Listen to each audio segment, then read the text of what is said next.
1854, o presidente dos Estados Unidos fez a uma tribo indígena a proposta de comprar grande parte de suas terras, oferecendo em contrapartida a concessão de uma outra reserva. O texto da resposta do cacique Seattle tem sido considerado, através dos tempos, um dos mais belos e profundos pronunciamentos já feitos a respeito da defesa do meio ambiente.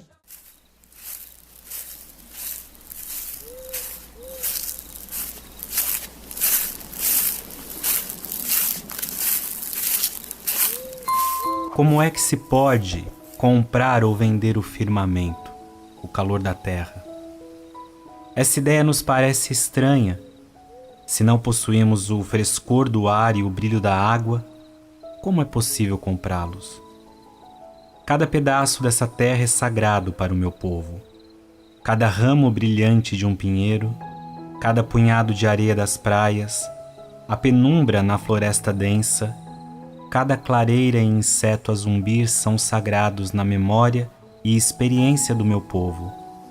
Nossos mortos jamais esquecem esta bela terra, pois ela é a mãe do homem vermelho. Somos parte da terra e ela faz parte de nós. As flores perfumadas são nossas irmãs, o cervo, o cavalo, a grande águia são nossos irmãos. Portanto, quando o grande chefe em Washington manda dizer que deseja comprar nossa terra, pede muito de nós. O grande chefe diz que nos reservará um lugar onde possamos viver satisfeitos. Ele será nosso pai e nós seremos os seus filhos. Portanto, nós vamos considerar sua oferta de comprar a nossa terra. Mas isso não será fácil. Essa terra é sagrada para nós. Essa água brilhante que escorre nos riachos e rios não é apenas água, mas o sangue de nossos antepassados. Se lhe vendermos a terra, vocês devem lembrar-se de que ela é sagrada. O murmúrio das águas é a voz dos meus ancestrais. Os rios são nossos irmãos, saciam a nossa sede. Os rios carregam nossas canoas e alimentam nossas crianças. Sabemos que o homem branco não compreende os nossos costumes. Uma porção de terra para ele tem o mesmo significado que qualquer outra, pois é um forasteiro que vem à noite e extrai da terra aquilo que necessita.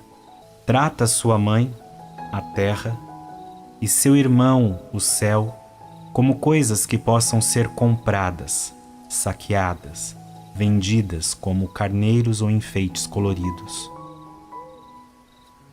Seu apetite devorará a terra, deixando somente um deserto.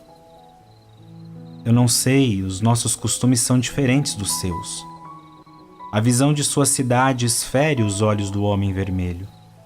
Não há um lugar quieto nas cidades do homem branco. Nenhum lugar onde se possa ouvir o desabrochar das folhas da primavera ou o bater das asas de um inseto. Se os homens cospem no solo, estão cuspindo em si mesmos.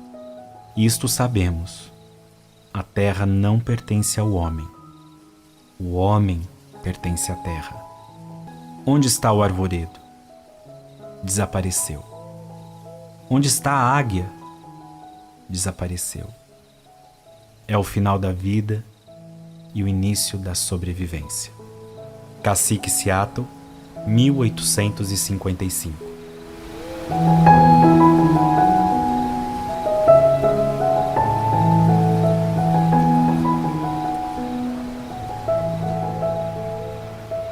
Depois dessa carta tão inspiradora e tão potente, talvez a carta mais importante do mundo, em todos os sentidos, eu estou falando, a gente agora vai saber um pouquinho dela com Raoni Pataxó, ele que é mestre cultural e ambientalista e que vai falar sobre também as mudanças climáticas nesse primeiro Fórum Nacional dos Povos Originários. Raoni, é um prazer ter você aqui hoje e, claro, contar aí com suas contribuições, porque pelo que a gente já conversou aqui, tem muito o que ser dito, né? Eu sou o Raoni Pataxó, com muita honra em poder participar desse primeiro Fórum Nacional dos Povos Originários, né? e poder dar a minha contribuição enquanto líder indígena, enquanto indígena do nosso Brasil, é de suma importância. Raoni, eu queria que você me contasse um pouquinho sobre essa carta, né? Qual é o real objetivo dela?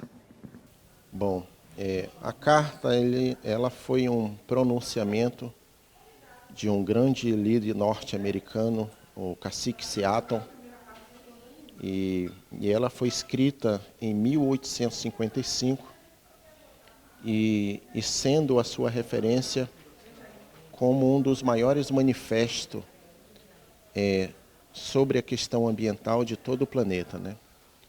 Então essa carta ela nos traz para toda a humanidade uma reflexão da importância de como se cuidar, de como zelar da mãe natureza, vinda de um próprio líder do povo indígena norte-americano, mas que ela abrange todos os indígenas de toda a terra. Nós não somos acima da terra, né? A gente, de fato, está muito aquém a ela. É exato, né? O pensamento, né? O modo de ser, o modo de viver indígena, ele vem muito dessa questão do respeito com a mãe natureza, né? Tendo ela como um bem sagrado, né? Tendo ela como a mãe, né? E somos filho dela, né? Então, se nós somos filho dela, devemos zelar, cuidar dessa mãe com muito carinho, né? E a carta ela nos traz muito sobre essas reflexões, né? Sobre esse olhar do indígena perante a mãe natureza, né? E o homem branco, ao longo dos anos, não tem tido o cuidado, o zelar dessa mãe, né? E hoje a humanidade toda está sofrendo pelo que vem acontecendo com a nossa mãe, né? E ela está nos punindo enquanto filho, né? Eu acho que na época que a gente é da escola, a gente falava de aquecimento global, mas a gente falava de uma forma muito longe. E hoje a gente vive nisso, né? Então chegou mais rápido do que a gente pensa. Você, enquanto sua vivência aí tão forte no sentido ambiental e cultural mesmo, você acredita que o governo, as empresas e as pessoas civis mesmo estão aliadas junto com vocês para lutar com a preservação ambiental? Olha, eu sinceramente tenho minhas dúvidas, porque eu trago um dado muito importante, que é o último censo feito pelo IBGE, 177 milhões de brasileiros hoje vivem nos centros urbanos. Isso mostra que esses 170 milhões de brasileiros estão desconectados da mãe natureza. Se eles estão desconectados da mãe natureza, como que vai zelar da mãe natureza? Né? Como que vai cuidar da mãe natureza? Né? De fazer um trabalho de conscientização muito bem feito, né? Para conscientizar as pessoas, principalmente as nossas crianças. Né? Leve as crianças para poder vivenciar o que é a mãe natureza, mostre a ela o que é plantar uma árvore, né? Mostre a ela o que é abraçar uma árvore, né? Mostre a ela ser alguém que dê valor o que é a mãe natureza, né?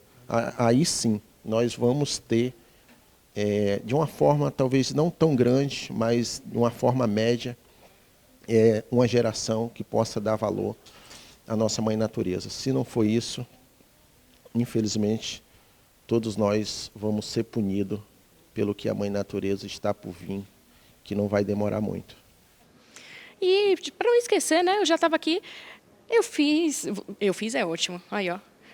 Ele fez aqui a pintura. Eu queria que você explicasse um pouquinho, porque não é só uma pintura, porque tá bonitinho, tem todo o significado, inclusive na sua, né? Eu queria que você falasse um pouquinho da sua e depois o que você fez aqui em mim. Bom, a pintura, né, para os povos indígenas não é simplesmente algo da estética, né, beleza. Ela tem um sentido espiritual, né, de proteção, né, de conexão com os nossos espíritos, dos nossos antepassados. Né? Por exemplo, essa que está no meu rosto, né, ela traz mais simbolismo da onça, né, um animal de poder, um animal forte. Né? Então ela traz muito essa simbologia. E nós, o povo Pataxó, utilizamos muito o vermelho para proteção, né? Proteção espiritual. Quando você está com a pintura, com o seu corpo todo pintado, você se sente protegido, você se sente vestido, né? E essa do seu braço, né? Feita com urucum, né? Ela está simbolizando a conexão com a vida, né? Trazendo essa conexão com a vida. O que a Mãe Natureza sempre nos dá é permitir a conexão com a vida.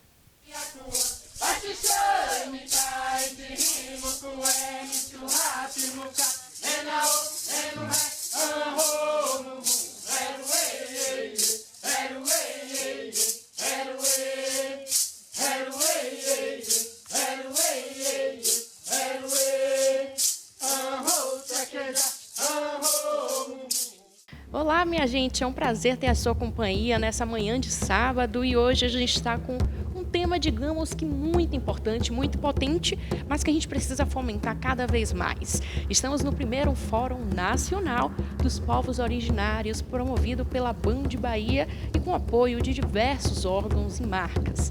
Estamos aqui direto do Sesc Senac, que fica localizado no Pelourinho. Hoje vamos explorar temas fundamentais para o futuro das nossas comunidades, com destaque para os povos indígenas, a sustentabilidade e a preservação do meio ambiente. Temos uma programação repleta de palestras e mesas redondas com grandes nomes do setor público, privado e da sociedade civil.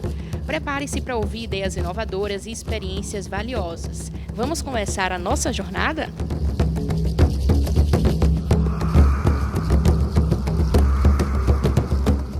E agora ao meu lado está Gerry Matalawe, é assim? Isso.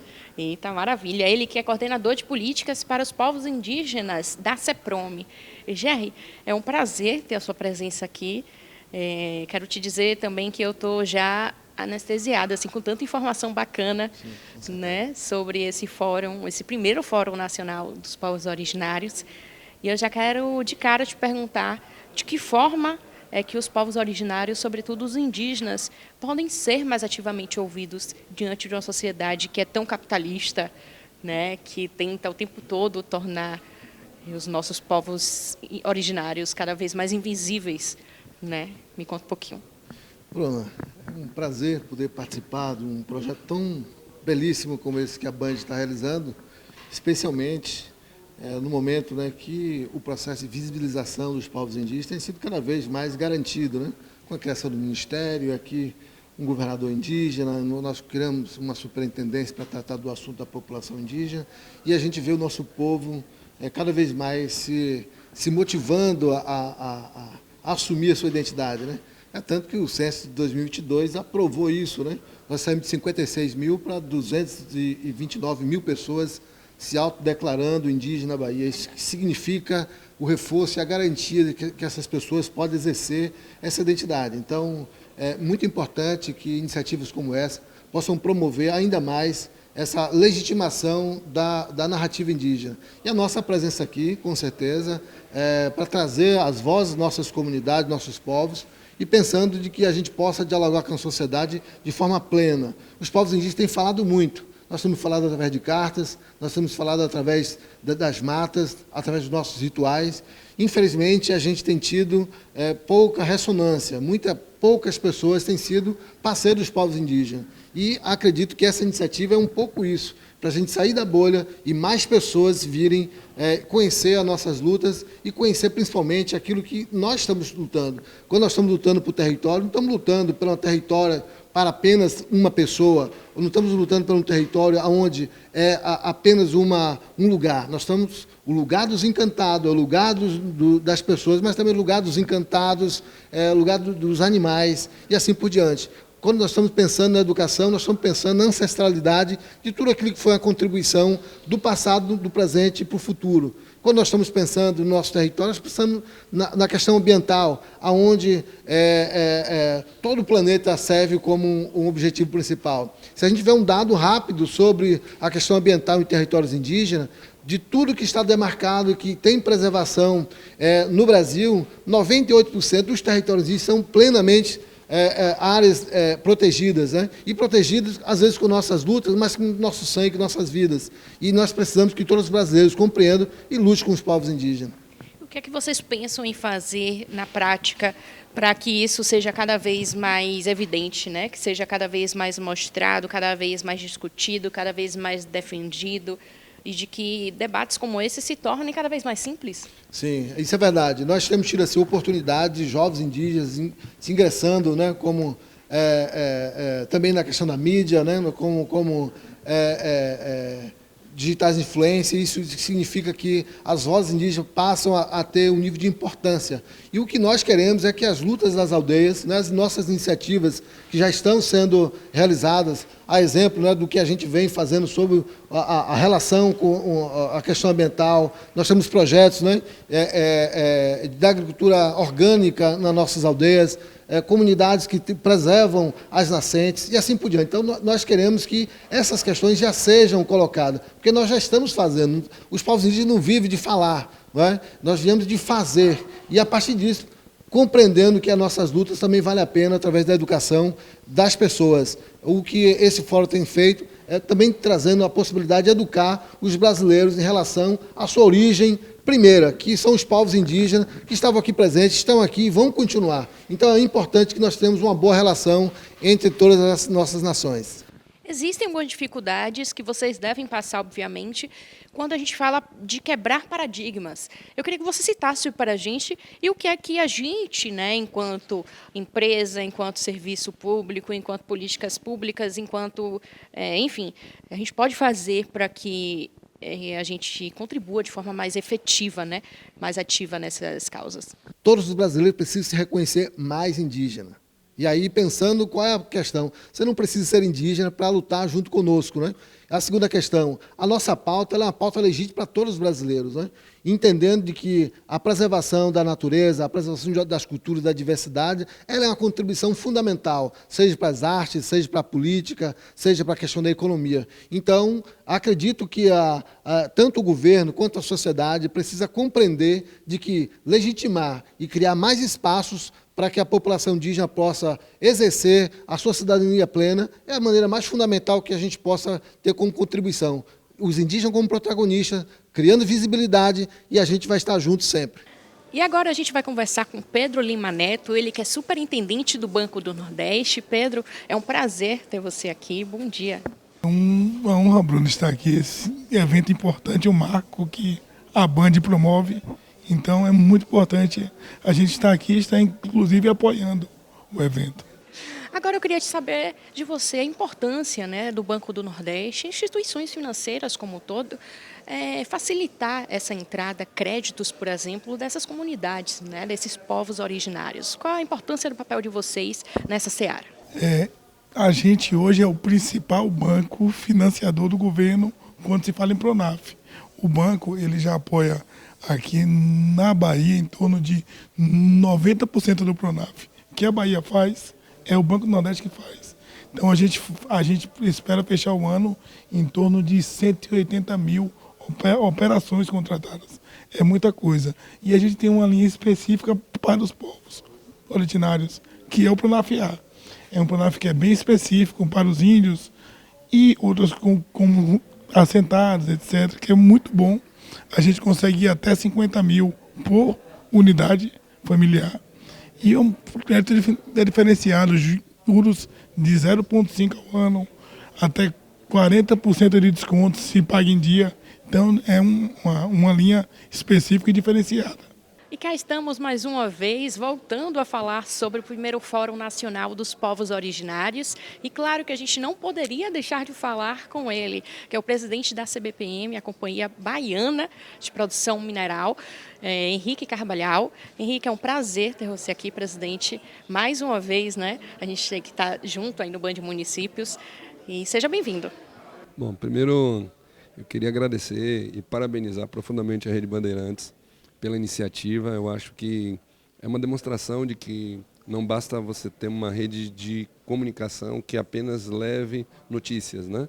Vocês constroem a informação de forma a fazer com que a sociedade seja instigada a pensar, instigada a refletir, a perceber a importância de temas como esses que nós estamos abordando, né? Ou seja, quando a gente pensa na mineração, nós sabemos que a mineração ela atinge os rincões, né, territorial do nosso estado, do nosso país, e que naturalmente aquelas pessoas que estão ali são representantes do estado, seja um geólogo, um engenheiro de minas, ele representa, ele é um braço do estado. E ele se depara muitas vezes com essas comunidades que às vezes sofrem violações dos seus direitos pela ausência desse próprio estado, né? Então, a qualificação deles, a importância de você tê-los qualificados, a importância da gente ter transversalidade dentro dos órgãos do governo para que o Estado, enquanto instituição, possa atuar e atender, né? Então, quando a Band, ela pode chamar de Band carinhosamente, né? Então, quando a Rede Bandeirantes provoca um debate como esse, né? E faz com que a nossa sociedade perceba que essas comunidades elas existem. Sabe? Elas não são invisíveis, elas existem e nós precisamos ter compromisso e responsabilidade com elas. A gente está falando agora sobre produção, exploração mineral, né? E a gente fala sobre isso, mas a gente entende também que isso impacta e muito na questão dos povos originários, seja positivamente ou seja negativamente, você que vai me dizer. Eu queria que você me contasse um pouquinho sobre essa relação da exploração mineral junto aos povos indígenas, por exemplo. Bom, primeiro, eu acho que quando você fala de mineração legal, quando a mineração ela tem a presença do Estado, você não tem pontos negativos. Em primeiro lugar, a gente precisa desmistificar, né? Quando vocês pensam em mineração, a população de modo geral fecha os olhos e pensa em mineração, ela pensa em garimpo ilegal, aquelas imagens que vêm lá da Amazônia, né, de crimes ambientais constantes, de crimes contra populações indígenas. Então você não pode associar a mineração legal, repito, com o garimpo, né? Com esse garimpo ilegal. Diga-se de passagem que o garimpo é uma atividade que pode ser legal, que pode inclusive trazer muitos benefícios também para a população.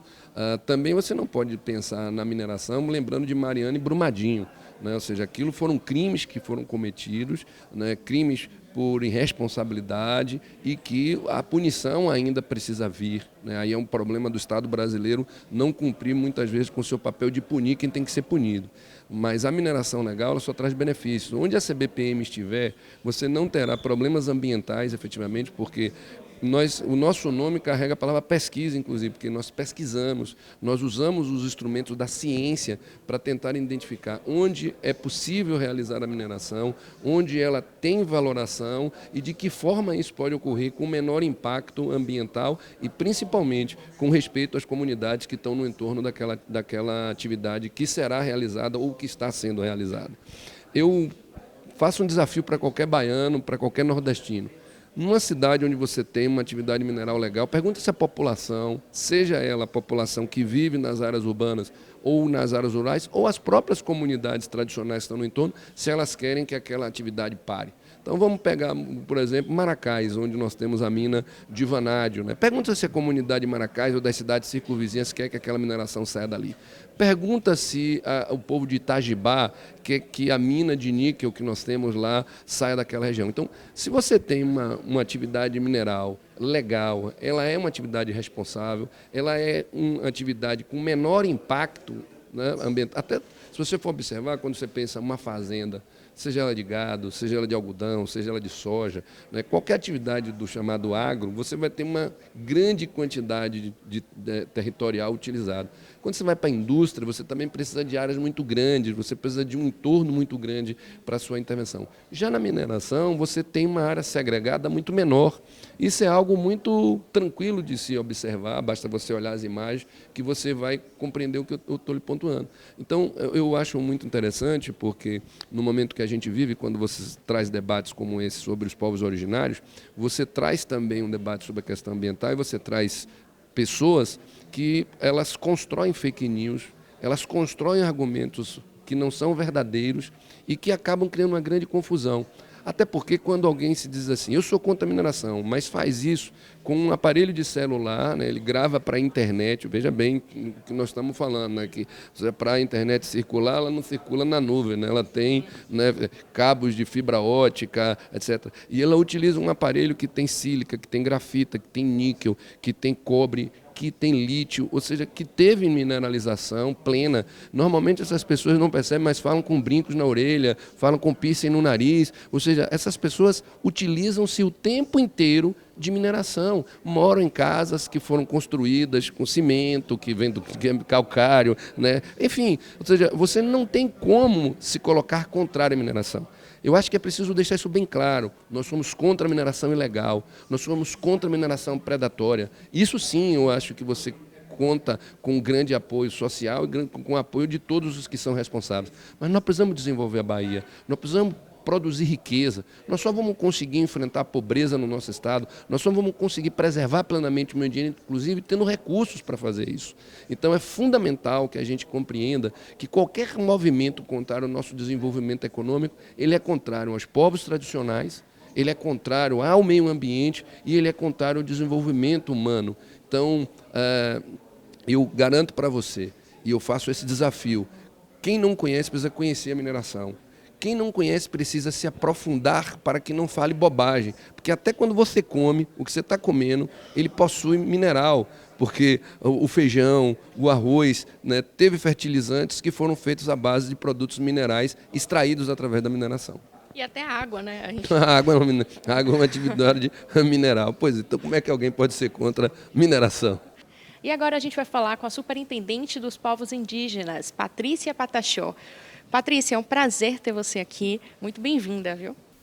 O prazer é todo meu estar aqui. Desde já agradecer, né? Agradecer pelo espaço importante, um tema relevante, de extrema relevância, que é tratar sobre nós, sobre os povos originários.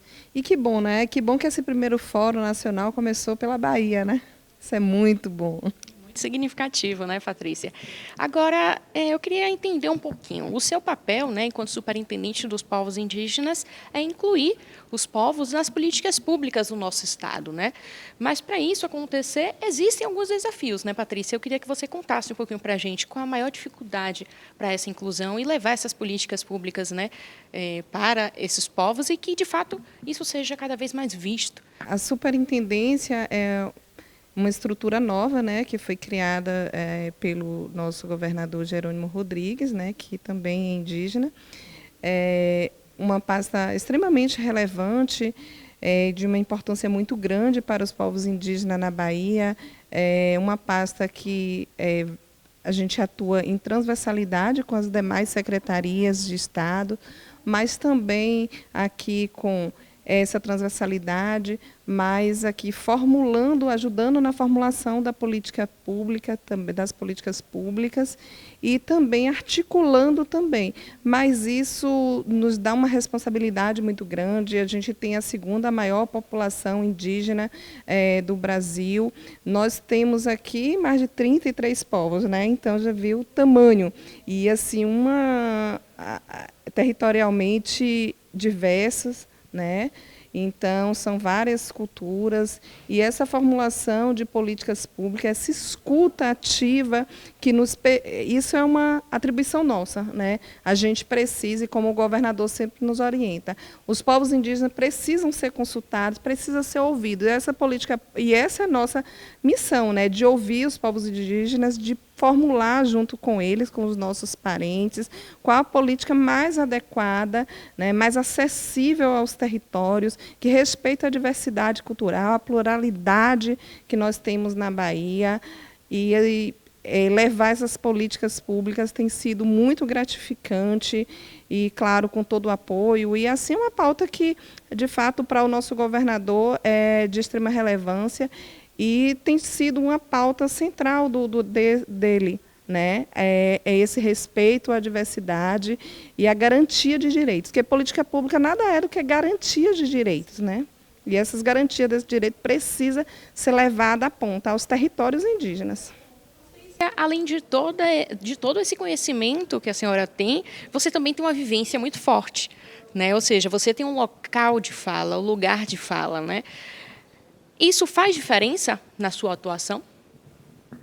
Sim, faz toda a diferença na atuação, né? Eu sou uma mulher indígena, né, do território Caramuru, eu sou Patachó Ranranhãe, é o que eu sempre falo, né?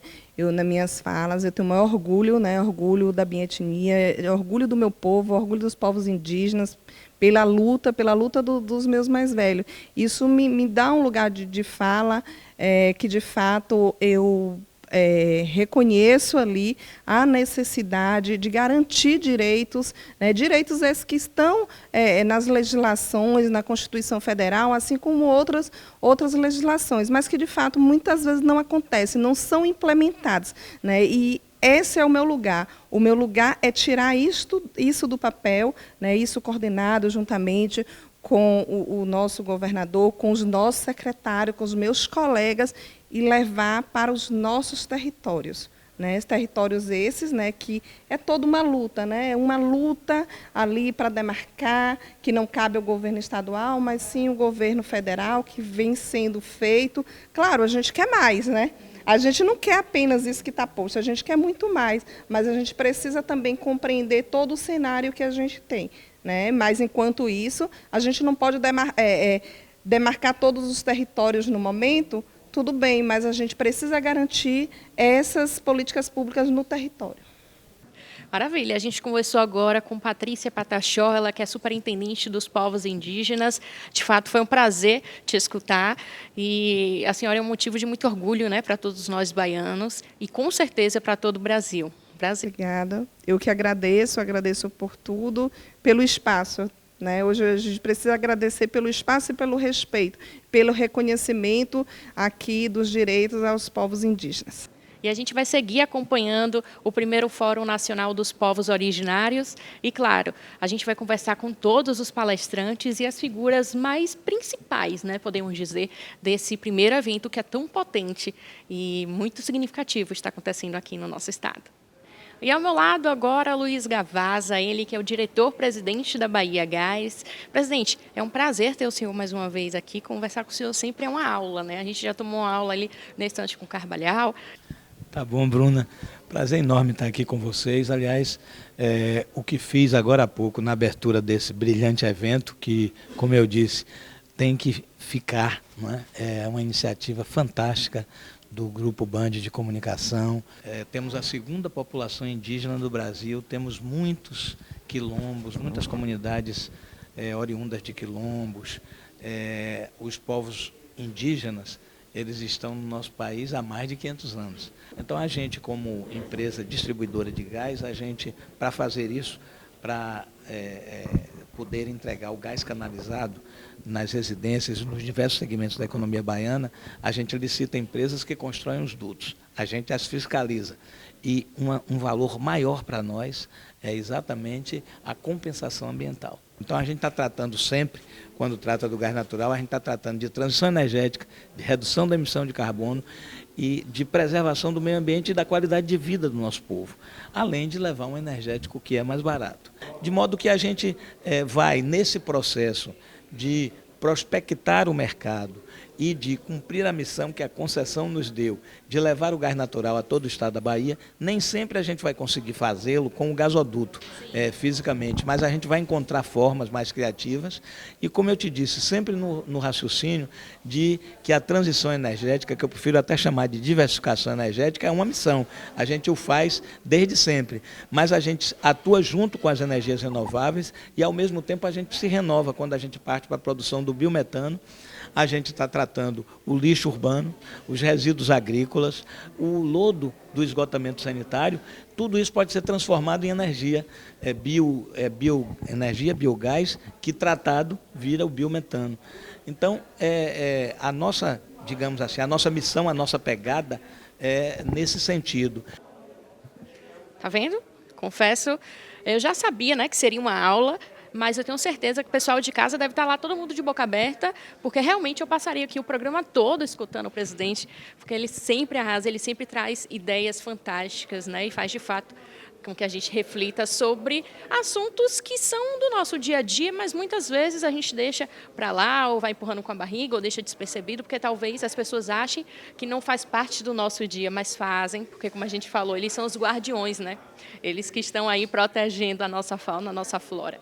Então a gente vai para um rápido intervalo e você não pode sair daí. Primeiro Fórum Nacional dos Povos Originários. Oferecimento Banco do Nordeste, Governo Federal, CBPM, Companhia Baiana de Pesquisa Mineral, Bahia Gás 30 anos, somos energia, somos Bahia. Primeiro Fórum Nacional dos Povos Originários. Oferecimento Banco do Nordeste, Governo Federal, CBPM, Companhia Baiana de Pesquisa Mineral, Bahia Gás 30 anos, somos energia, somos Bahia. Estamos de volta no nosso programa especial do primeiro Fórum Nacional dos Povos Originários. Eu não poderia deixar de falar com ele, que é o curador desse evento que é tão potente, tão significativo. Paulo, foi para fechar mesmo esse ano, né? E a expectativa era grande, viu, que a gente conseguisse fazer esse fórum ainda esse ano, porque a pauta é tão importante que ela precisa ser discutida assim todo ano, todo semestre, todo mês. Então a gente estava muito feliz de conseguir realizar esse ano aí, em dezembro, finalizando com chave de ouro de 2024. E quais são os principais desafios que você enxerga para que esses debates cheguem cada vez mais, né, que se tornem cada vez mais protagonistas, né, do nosso dia a dia? Eu acho que o debate ele precisa ser um debate diário, né? Eu acho que a gente precisa tratar isso na escola, a gente precisa ter disciplinas para que os jovens e as crianças entendam de que falar de pessoas indígenas é falar da pessoa que está do lado dela, não é falar de uma tradição, de um folclore, né? Ou aquele viés inconsciente que a gente tem. Eu fiz uma brincadeira aqui, falei assim, bom, fechem os olhos e pensem em 3 pessoas indígenas. Depois diga para mim como é que vocês pensaram que essas pessoas indígenas seriam. Então, a gente vê o quanto ainda existe uma falta de conhecimento da potência do que é ser uma pessoa indígena, né? Que é, de fato, quem é o guardião da nossa terra. Então, eu acho que o trabalho é básico mesmo, sabe, Bruna? Eu acho que o trabalho passa por educação. Eu acho que não só educação básica, mas educação corporativa. Então, todas essas empresas que estiveram aqui com a gente hoje, é super importante que os colaboradores dessas empresas saibam que isso está acontecendo, né? Que essas empresas estão apoiando eventos como esse, para que a partir dessa educação corporativa, essas pessoas também tenham conhecimento. Porque talvez só em ambientes como esse que a pessoa tenha acesso a esse tipo de informação, esse tipo de conteúdo.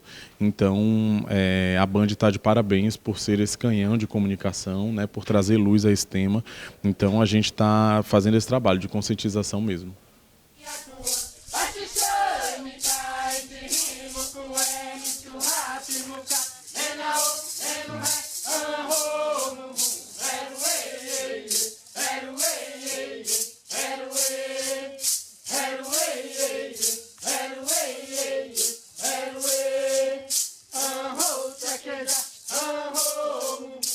E para que tudo isso flua e aconteça, e de fato a gente continue a falar sobre os povos originários, sobretudo e principalmente aqui na Bahia, a gente precisa fazer uma ligação, né? Uma ligação entre as iniciativas privadas e também entre as comunidades. E para isso a gente precisa de algumas ajudas, né? Ela faz esse link entre as comunidades e essas empresas e essas iniciativas.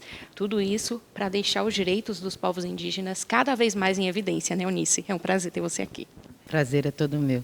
É isso, a Etno nasce dessa grande vontade em encontrar alternativas que não sejam só através do poder público, de laços entre empreendimentos e comunidades, de uma forma respeitosa, valorosa, de boa fé, né? Encontrar caminhos em que projetos, ações e muito mais do que isso, diálogo, relacionamento, engajamento entre esses dois públicos possa ser realizado para beneficiar ambas as partes, né? Encontrar aquele caminho, o famoso caminho do meio, o equilíbrio, a balança, a pacificação territorial, a convivência num ambiente tranquilo, mútuo e benéfico para todos. E quando a gente fala sobre essas vivências, Eunice não está falando só porque ela chegou numa cadeira e aprendeu tudo isso de forma teórica, não, porque ela viveu tudo isso na prática, né, Eunice?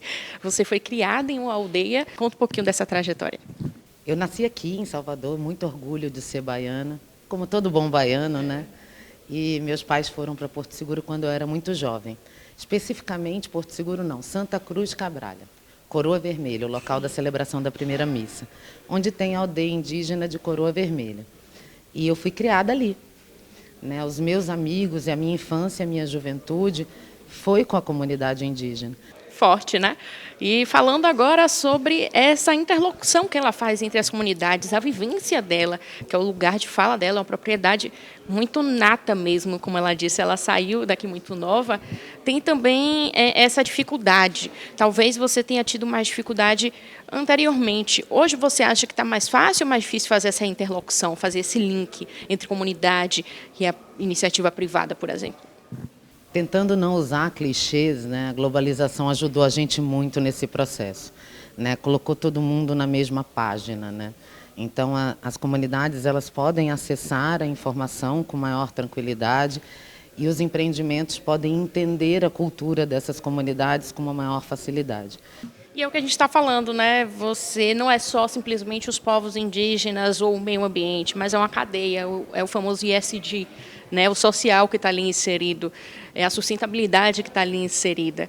Eunice, foi um prazer conversar com você e já te esperamos aí no segundo fórum, que eu acho que vai acontecer em 2025. A gente vai conversar agora com Carol Nascimento, ela que é gerente de comunidades e toda a questão social também da Diretoria de Sustentabilidade Corporativa da Vale, representando essa empresa que é tão forte, potente, quando a gente fala também em comunidades, né, Carol? É um prazer ter você aqui. Eu que agradeço o convite, está sendo um momento muito rico, de muita troca, né? Não só com as representações indígenas que aqui estão, mas também com o poder público e outras empresas. Carol, me fala um pouquinho da relação da Vale com as comunidades, né? Com esses espaços que precisam cada vez mais serem celebrados, debatidos e colocados em pautas aí. Bom, a Vale é uma empresa que atua globalmente, né? E nós nos relacionamos com populações indígenas e outras comunidades tradicionais como comunidades quilombolas, pescadores, artesanais, quebradeiras de coco aqui no Brasil. São cerca de mais de 50 comunidades tradicionais e 13 povos indígenas. Todo esse processo de relacionamento ele é pautado por um pilar de construção de um diálogo transparente para a gente ter um relacionamento de confiança com essas comunidades e trazendo isso para dentro dos nossos processos de relacionamento por adotar uma linguagem respeitosa, que considera as suas especificidades, e daí é o pilar, né, de também promover no âmbito dessas ações a autonomia e resiliência dessas comunidades. Não tem como a gente falar de povos, sobretudo povos originários, se a gente falar da questão da humanização, né, Carol? E a gente fala da humanização, a gente fala de social, a gente fala de ESG, a gente fala de sustentabilidade. Eu queria saber de você um balanço nesses últimos anos, como é feito essa interlocução na prática, com modelos mais práticos e o que pode ser feito, o que vai ser feito a partir desse ano de 2025? Bom, a Vale desde 2018 ela fez uma revisão na sua estratégia de relacionamento. Essa estratégia passa por associar uma agenda obrigatória e uma agenda voluntária de uma construção muito participativa com a comunidade em pensar em projetos estruturantes. 2 deles eu citei hoje aqui, que é o PIPOU, que é o Programa Indígena de Permanência e Oportunidades na Universidade. É um programa que visa apoiar a permanência de indígenas no ensino superior. E o outro é uma agenda de apoiar o acesso a direitos indígenas, né? Ali, junto com organizações sociais que atuam na temática indígena já por muitos anos, nós estamos apoiando a elaboração de instrumentos que asseguram direitos estruturantes. E daí a gente percebe o quanto que essa escuta ativa que foi feita com stakeholders externos e uma construção coletiva e participativa, ela resulta em bons resultados. Então, aqui a gente destacou o ensino superior, a educação, direito à educação, direitos estruturantes, e também tem o Instituto Cultural Vale, que está sendo um dos maiores patrocinadores de cultura no Brasil e que tem uma agenda muito forte também de valorização da cultura indígena.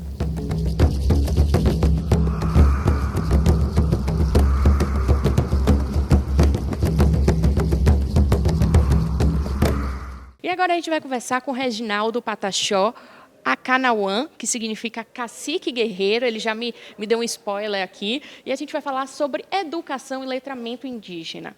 Cacique, eu já queria te perguntar de cara a importância da educação e do letramento indígena para preservar cada vez mais a cultura desses povos. E é um prazer, claro, ter a sua presença aqui. O prazer é todo meu, né? Agradecer vocês da Band por esse momento. Com a educação a gente busca preservar nossa cultura, a gente busca preservar nossa história, manter nossa história, nossa identidade cultural e, como sempre, a educação é a partir dela que se cria uma sociedade organizada, é a partir dela que se preserva a natureza, que se preserva os rios, a mata, é com a educação que preserva a vida.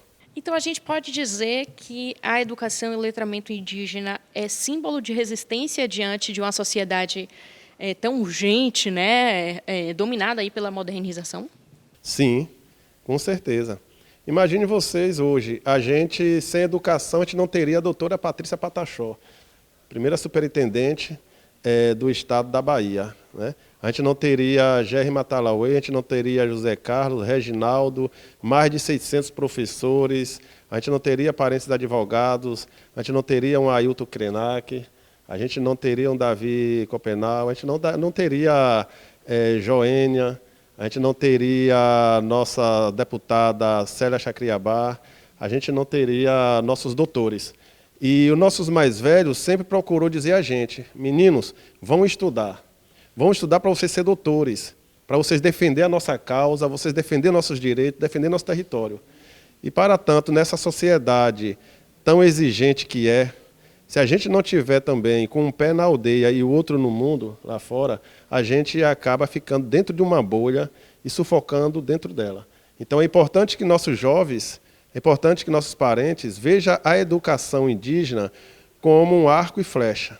E agora estamos com José Carlos Tupinambá, ele que vai falar sobre a juventude indígena. E nada melhor do que a gente falar com uma pessoa que vai palestrar, que já palestrou sobre esse assunto que merece ser muito discutido, porque é o nosso futuro, né? É o futuro da sociedade como um todo.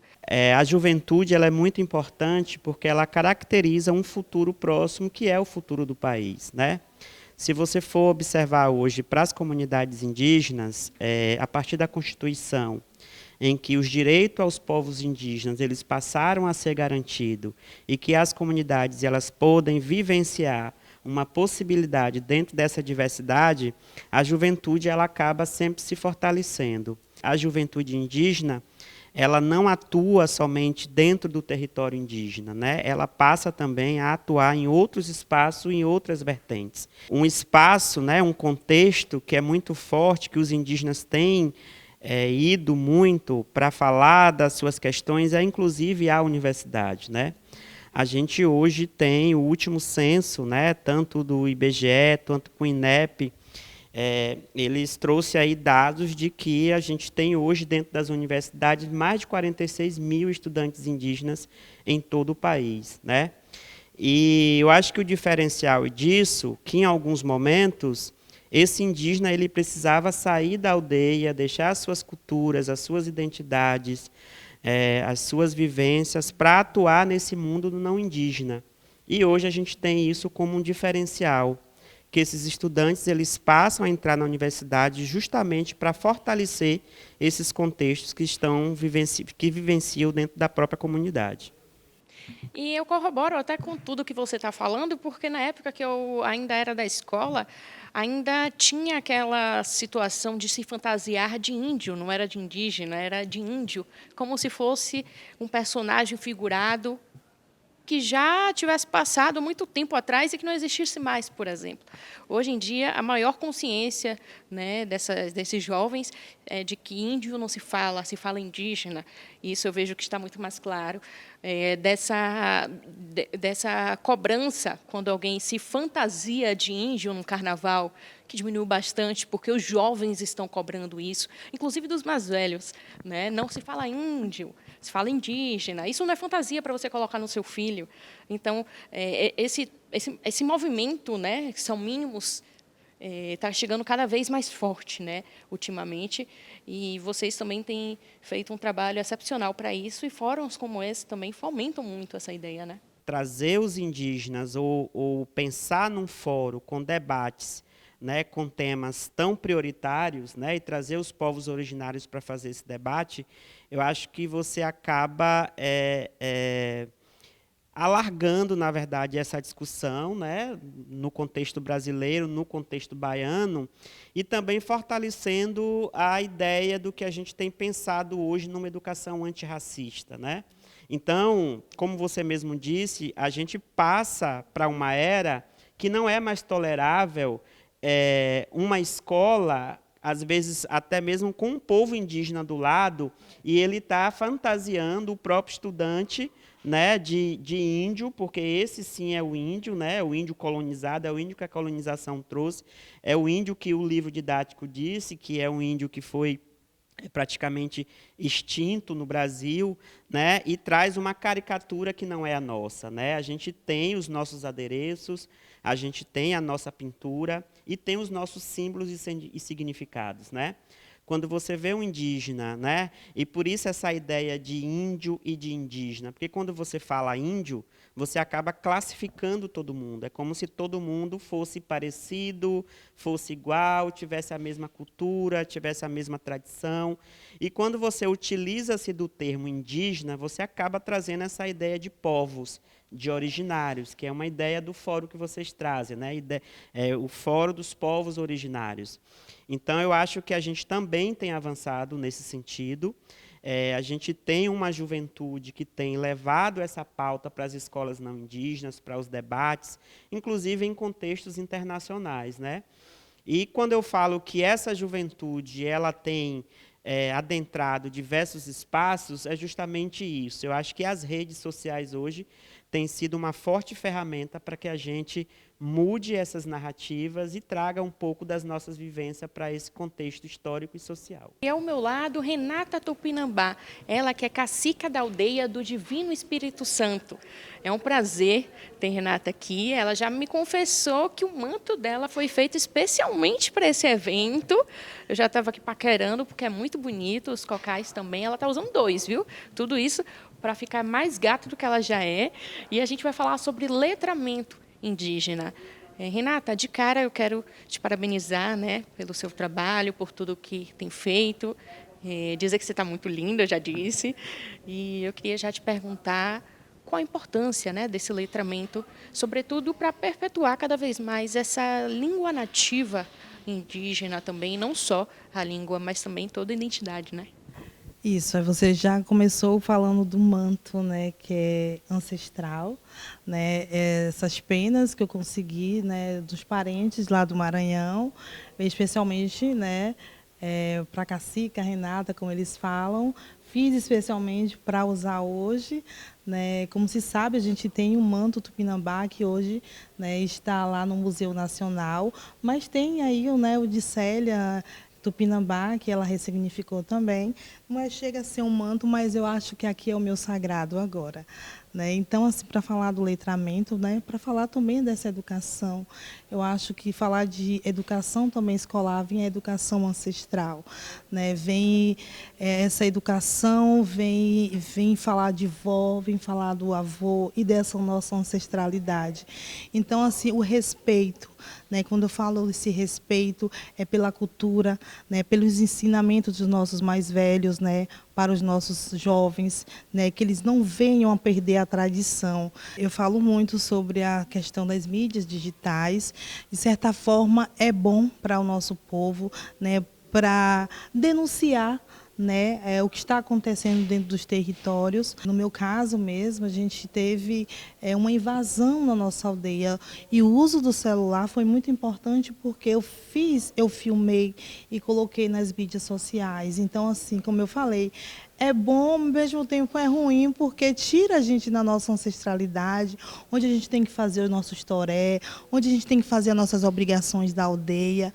Então, assim, a gente tem que fazer aí, né, esse balanço, medir um pouco o que é bom, o que é ruim, mas, de certa forma, a gente não pode viver hoje no mundo moderno sem a comunicação, né? Eu acredito que seja um desafio manter esses limites no mundo de hoje, né? Até que ponto é saudável, até que ponto é válido, até que ponto já está se passando do ponto.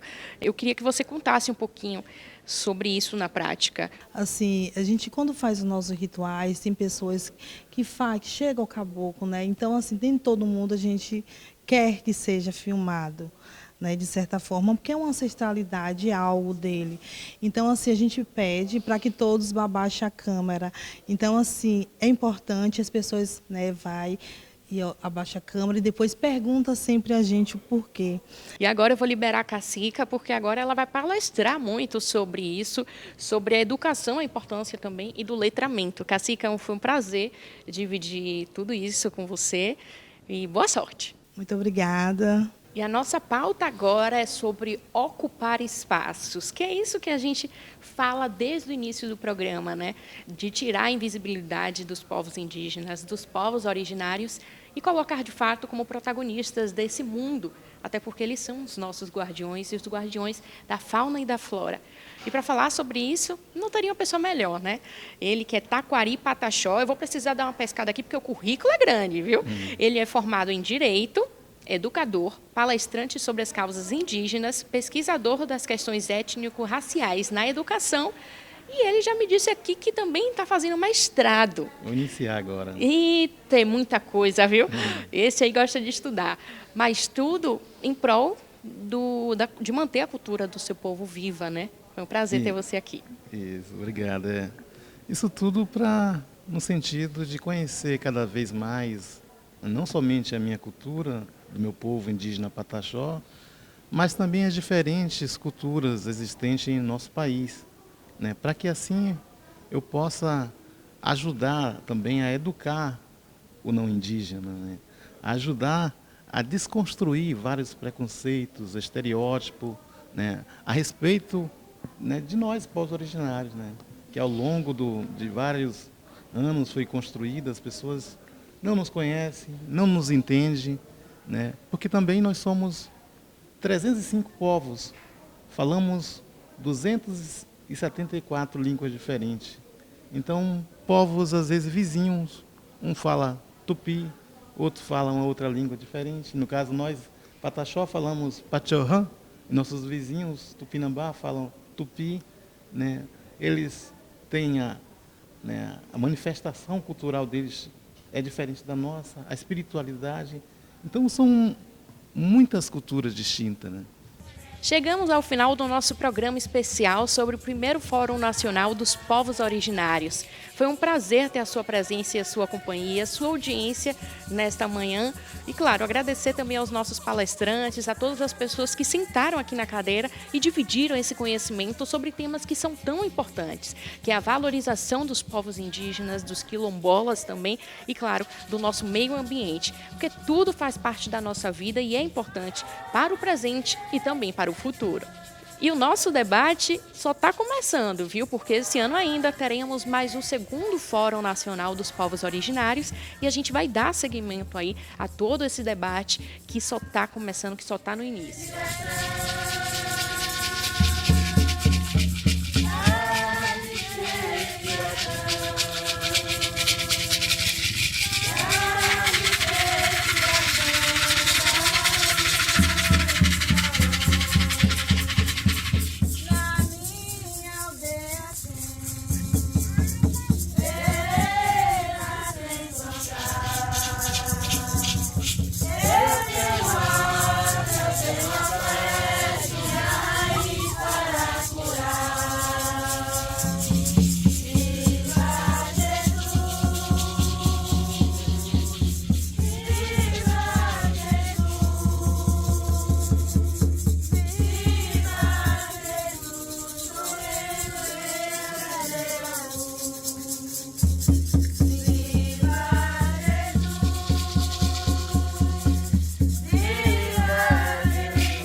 11º Fórum Nacional dos Povos Originários. Oferecimento Banco do Nordeste, Governo Federal, CBPM, Companhia Baiana de Pesquisa Mineral, Bahia Gás 30 anos, somos energia, somos Bahia.